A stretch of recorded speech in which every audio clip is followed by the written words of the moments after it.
the question. All right. So the real question of the week, Joe, you brought this. You answer it. For anybody watching the video, it's pre-Dragon Con. So all my lights are packed up. My good camera's packed up. Everything's packed up except for Joe. Joe is not packed yet. But that's not the question. The question is, what is the weirdest issue you've had with something you've owned? Besides tonight, because you're being an issue for me, sir. Oh, man. So a couple of episodes ago, or maybe last episode that I was on, we talked about when we proposed to our spouses. And during that, I talked about a car that I had gotten, and I gave the key to my wife before we were actually even officially engaged. My then girlfriend. Oh yeah, no, she was very mad at you telling that story. I felt the wrath in the chat. Well, that particular car had so many weird issues. For instance, the gas gauge, it was not ever accurate. So we just had to keep track of about how many hours we had driven and then estimate when it needed to be filled up. Like, after driving for about 3 hours, it would just suddenly bounce to full to empty, to full to empty, to full to empty. And so we were like, okay, after approximately 4 hours of driving, we need to fill this up. And so that's was a relatively minor issue compared to some of the other things. All of the motors basically kaput on the automatic windows, so they didn't roll down. Well, at least the ones that you used more frequently, so the passenger side and the two front windows. So there's one time when I got stopped by a cop, and I rolled down the back window to talk to the cop, and the cop's like, "Can you roll down your window?" I'm like, "I really can't." He's like, "Oh." And it was actually, he pulled me over to give me a warning because one of my tail lights was out, just another issue. That same car, while we were driving, after we got married, while we were driving cross country, we spent, 4 or 5 days driving cross country. It suddenly decided that the blinker sound, it just was going to play that all the time. You got the blinkers weren't on. We checked. It just tick, tick, tick, tick all the time. It was like Chinese water torture without the water. Real quick, can I just ask a quick dad question? Yeah. Did you take the fuse out for the blinkers? I should have, but I didn't. Okay, so you didn't. All right. And then, the blinker was the worst. So then we took it to like a mom and pop shop and said, "Hey, can you fix this blinker issue?" And they fixed it, but when we got it back, the horn no longer worked. And so until you put it in reverse, and it played El Cucaracho. So it was just issue after issue after issue with this car. Like, none of it was how it ran. It was just all electrical stuff, and it was just like, What year? Like, was this a car from the 80s, from the 90s? It was I want to say it was a 96 Pontiac Grand Am. And you were driving it in like the late 2000s? Yeah. Okay. So like 2009. Yeah. So it was like 13 years old or so. Which back then is not that much for a car because they were built a lot stronger back then.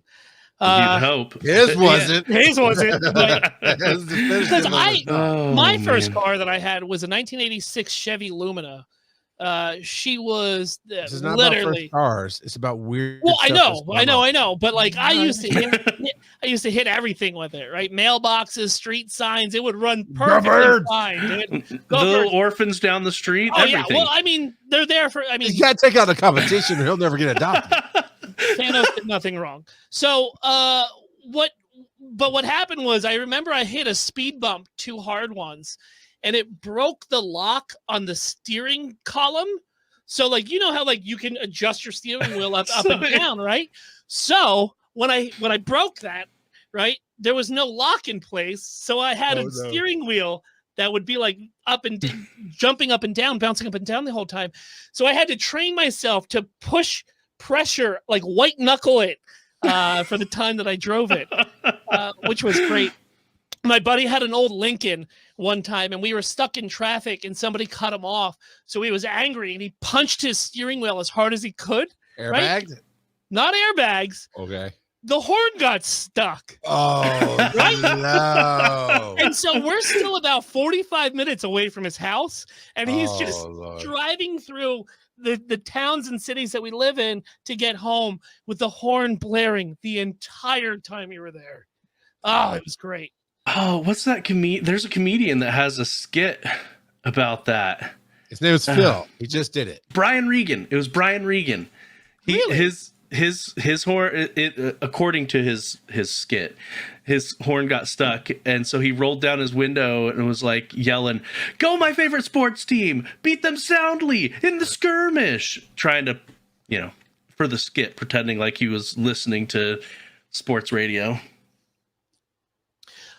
My weirdest issue that I never can get my hand, like, I'm a tech-centric guy. I know how to work things out, man.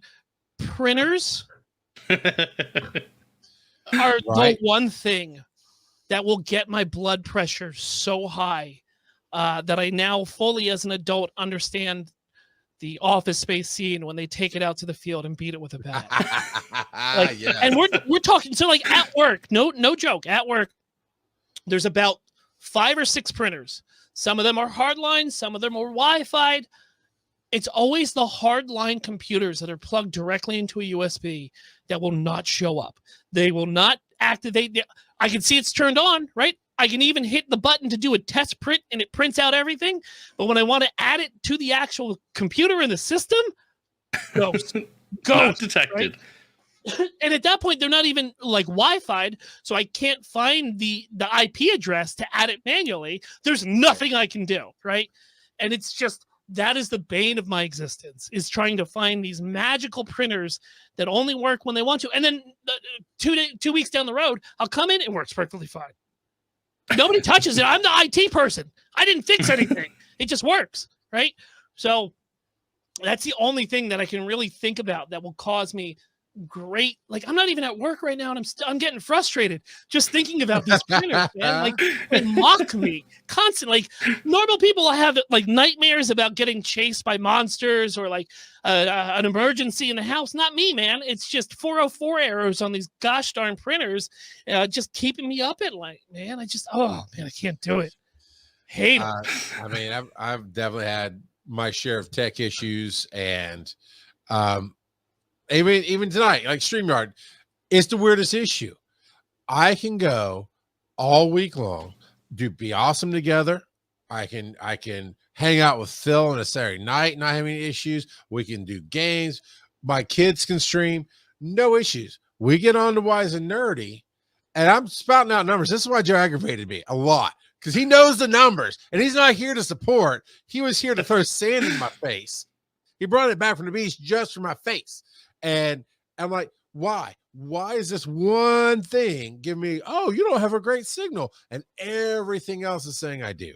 And that drives me crazy. And then to stick with your car theme, Joe, I don't know what year model it was. It was a Taurus, Ford Taurus. Before I was going to Dragon Con, actually, so it was the 100th episode of Bear Crawling, because people were coming in to the party, and my car died, and I don't remember if it was the dead car and then afterwards I got this Ford Taurus, or if it's the Ford Taurus died and then after the party I went and got whatever my next car was. But it was a repo, or not repo, it was a impounded Ford Taurus, where apparently drug dealers had it, because the big C-Mobile. But I mean, they had no trunk lock, because they'd punched it out to search the trunk, and it's all torn up on the inside for the most part. Big wide floors, beat all the crap, right? Had some bullet holes in the doors. Did you know on Ford, they have a thing called a pigtail right behind the little switch that turns your lights on and off, right? And that little pigtail runs the lights on your dashboard and your tail lights. So I knew if my dashboard lights went out at night, I didn't have any tail lights, and I had to smack it and hit it because it was on back order to get the pigtail or whatever. And I got pulled over one night, and told the cop this, and I was even more frustrated because I'd taken my wallet out at work to buy something for my wife or do something, and I put it in my backpack. It's in my pocket. So when it came to my window, which did roll down, Joe, I mean, I still did that. But when it came to my window, I thought it was like, it's in my backpack. He's like, I can get out. Now I'm 3 times the size. So as I'm keep coming out of this car, he takes a few extra steps backwards. Can't find it in my backpack, and he can tell I'm getting frustrated. And he's like, look, man, just give me your social, whatever. And he went and ran it. And as he's in his car running my social or whatever, I'm taking my big size 13 boot and kicking the crap out of this dashboard because I'm just over it. I'm over all the crap with it. Lights come on. I just cross my arms like a little kid and sit down on the trunk. And it took him an extra 5 minutes to come back from his car because he was laughing so hard. I'm sure that video got passed around the precinct, and he told me about it, and we got it fixed. But it's so weird. Why would you put a pigtail suspension, a little split, one little split that turns my lights on and off, but also runs the dashboard and the taillights? I don't understand. Just to frustrate you. They made it just for you. That's what your daddy did. He made you for me, Joe.